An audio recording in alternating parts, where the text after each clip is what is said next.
Assalamualaikum warahmatullahi wabarakatuh. Selamat pagi anak-anak. Bagaimana kabar kalian hari ini? Mudah-mudahan selalu sehat ya. Meskipun pertemuan kita lewat online, tapi insya Allah kita semuanya tetap semangat. Dan memang harus semangat dalam menuntut ilmu. Kenapa? Karena itu merupakan kewajiban kita sebagai seorang muslim-muslimah. Baik. Bab kita untuk hari ini adalah meyakini kitab-kitab Allah Subhanahu wa taala dan mencintai Al-Qur'an. Sebagai awalan ya, dalam pertemuan kita ini kita sudah tahu bab apa yang kita bahas. Maka sekarang ayo kita siapkan Al-Qur'an. Kemudian kita buka surat Al-Baqarah ayat keempat. Sudah disiapkan semuanya? Mari kita baca bersama-sama. A'udzubillahi minasyaitonirrajim. Bismillahirrahmanirrahim. Walladzina yu'minuna bima unzila ilaika wa ma unzila min qablik wa bil akhirati hum yuqinun. Dan dilanjut dengan membaca terjemahnya ya.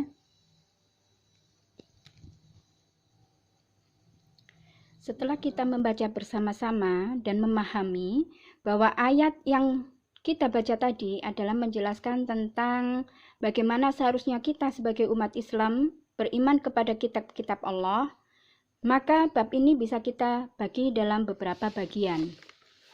Yang pertama, iman kepada kitab-kitab Allah Subhanahu wa taala. Kedua, kitab-kitab Allah Subhanahu wa taala. Yang ketiga, mencintai Al-Qur'an sebagai kitab Allah Subhanahu wa taala. Dan yang keempat, hikmah beriman kepada kitab-kitab Allah Subhanahu wa taala. Nah, untuk pertemuan kali ini yang kita bahas yang nomor 1 dan 2 atau A, B ya, agar kalian lebih mudah memahami. Iman kepada kitab Allah Subhanahu wa taala merupakan rukun iman yang ketiga. Adapun yang dimaksud dengan iman kepada kitab-kitab Allah adalah meyakini dengan sepenuh hati bahwa Allah telah menurunkan kitab-kitabnya kepada para nabi dan rasul yang berisi wahyu Allah. Kitab-kitab tersebut menjadi pedoman kita sebagai manusia agar dapat meraih kebahagiaan di dunia dan di akhirat. Wahyu yang diberikan Allah kepada para nabi dan rasul tidak semuanya sudah dibukukan. Ada juga yang masih dalam bentuk suhuf atau lembaran. Walaupun berbeda, keduanya sama-sama berisi firman Allah Subhanahu wa taala. Sekarang, tahukah kamu perbedaan kitab dengan suhuf?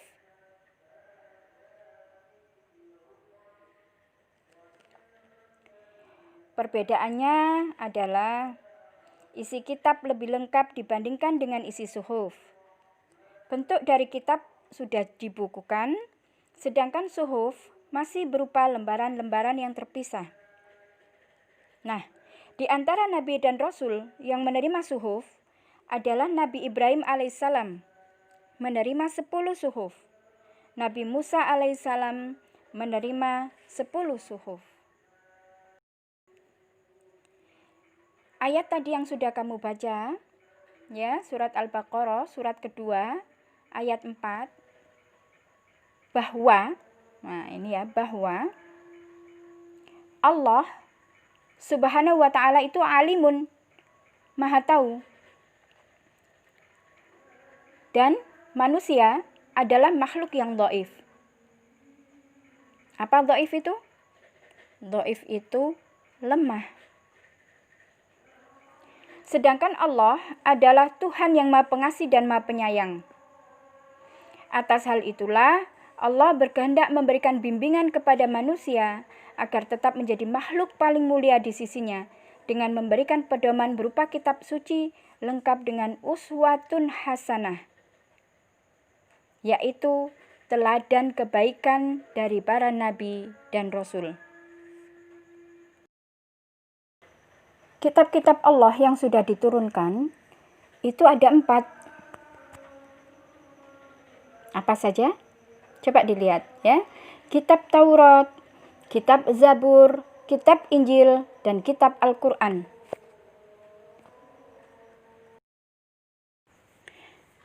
Kitab Taurat. Kitab pertama yang diturunkan kepada Nabi Musa alaihissalam di Bukit Sinai pada tahun 15 sebelum Masehi dengan menggunakan bahasa Ibrani, dan kaumnya disebut dengan Bani Israel. Kitab Taurat biasanya disebut juga dengan istilah Toret atau Torah. Apa saja isinya? 1. Mengesahkan Allah Subhanahu wa Ta'ala. 2. Larangan membuat dan menyembah patung berhala. 3.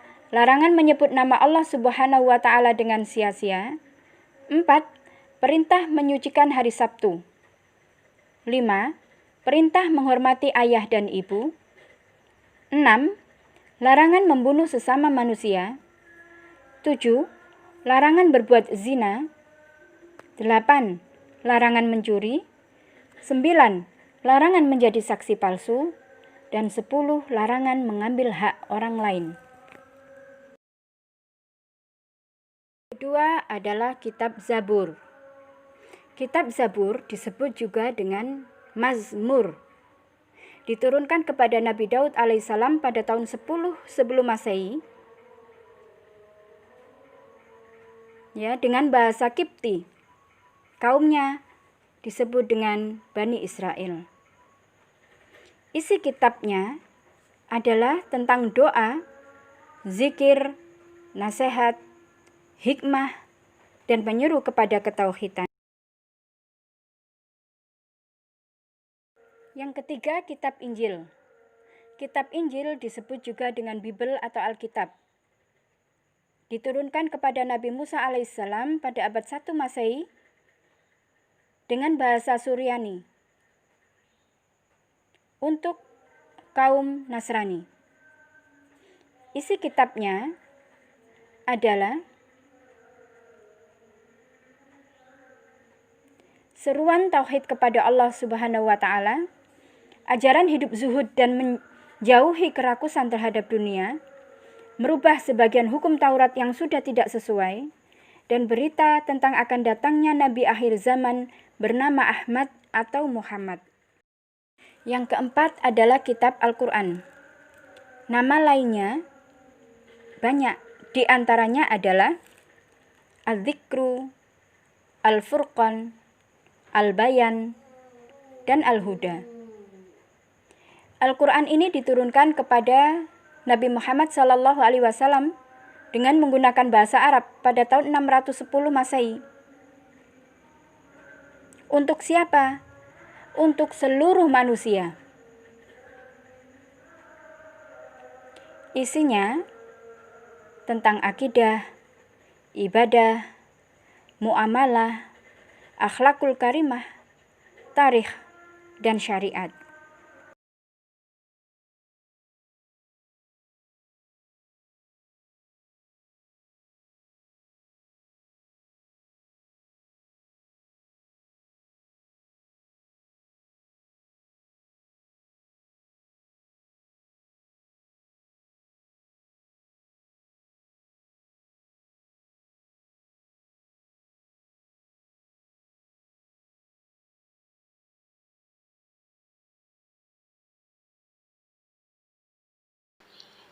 Ada yang kurang paham? Kalau ada yang belum paham, bisa dilihat buku pengayaan atau bisa menuliskan pertanyaan di grup chat Telegram. Ustazah tunggu ya. Baik, mari kita tutup proses pembelajaran kita kali ini dengan bacaan hamdalah bersama-sama. Alhamdulillahirabbil alamin. Ustazah minta maaf kalau ada salah. Sampai ketemu lagi di pertemuan berikutnya. Assalamualaikum warahmatullahi wabarakatuh.